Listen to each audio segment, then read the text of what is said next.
ওকে, তাহলে এতক্ষণ আমরা কি জানি বুঝলাম? Simple past versus present perfect. আর এখন আমরা দেখব হচ্ছে simple past versus past perfect. Okay, simple past আমরা দেখেছি talk about an action that happened and finished in the past। আর এইটা কি বলতেছে? talk about an action that happened before another past action or past time। এই জায়গাটাতে হচ্ছে মূল কথা। অর্থাৎ সিম্পল পাস্ট একা একা যে কোনো সিঙ্গেল ঘটনা বলার জন্য ব্যবহৃত হয়, কিন্তু পাস্ট পারফেক্ট কখনোই একটা সাধারণ সিঙ্গেল ঘটনা বর্ণনা করার জন্য ব্যবহার হয় না। যেমন আই হ্যাড, আচ্ছা বাই কেনার ইংরেজি কি জানি? বাই।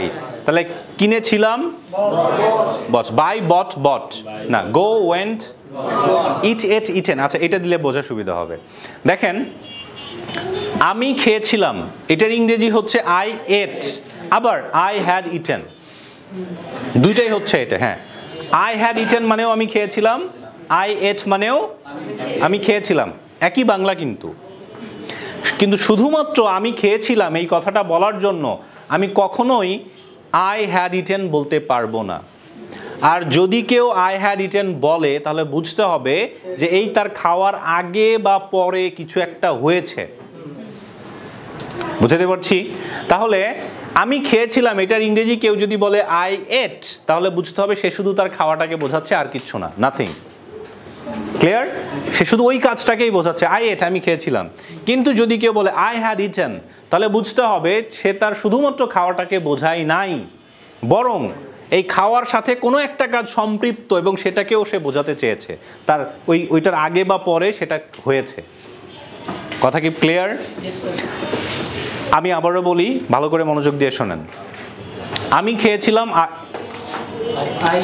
খেয়েছিলাম আই এট, কে যদি আই এট বলে তাহলে বুঝতে হবে যে সে শুধু তার খাওয়াটাকে বোঝাতে চেয়েছে। অর্থাৎ আবার এটের জায়গায় যদি অন্য কোনো কিছু থাকে, I went, I drove, I read, right, এরকম অন্য কোনো কিছু থাকলে সে শুধুমাত্র এই কাজটাকে বোঝাতে চেয়েছে, ওই কাজটা হয়েছে সে এটা বোঝাতে চেয়েছে।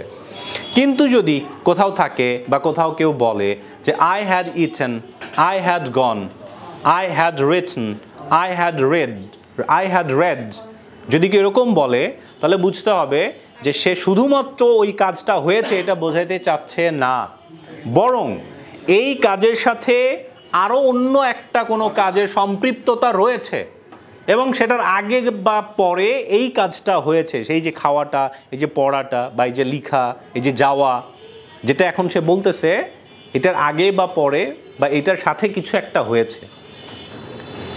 ঠিক আছে? তাহলে আই হ্যাড ইটেন বললে কি বুঝতে হবে? অন্য কোনো কিছুর সাথে এর সম্পৃক্ততা আছে।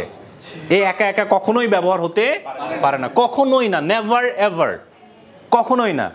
আর যদি আই এট বলে তাহলে বুঝতে হবে আর কোনো কিছুর সাথে শুধুমাত্র এই ঘটনাটা। ক্লিয়ার?